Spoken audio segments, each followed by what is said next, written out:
Bienvenue dans Maman Cuisine. Aujourd'hui on va faire de la saumonette au lait de coco.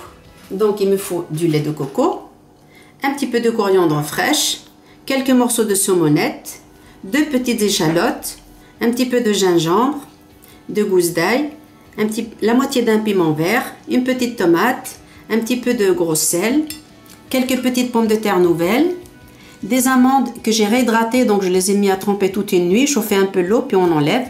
Elles ont un goût frais, c'est comme si elles étaient fraîches. Un petit peu de poivre, un petit peu d'huile d'olive et une pointe de couteau de curcuma. Première étape, je vais faire bouillir mes petites pommes de terre en 10 minutes. J'ai haché fin donc la coriandre, le gingembre, les échalotes, l'ail et maintenant je vais couper en deux mes petites pommes de terre que j'ai fait bouillir 10 minutes dans l'eau. Voilà, je les coupe toutes comme ça. Et ensuite, je vais mettre une cuillère d'huile d'olive. J'ai coupé mes pommes de terre. Maintenant, je vais mettre un petit peu de poivre, un petit peu de curcuma, ma saumonette, les amandes, le sel et je vais mettre sur le feu.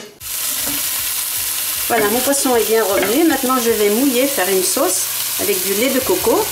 Et je vais les laisser mijoter 10 minutes. Voilà, il faut bien couvrir quand même pour que ça cuise. Ça fait une bonne petite sauce.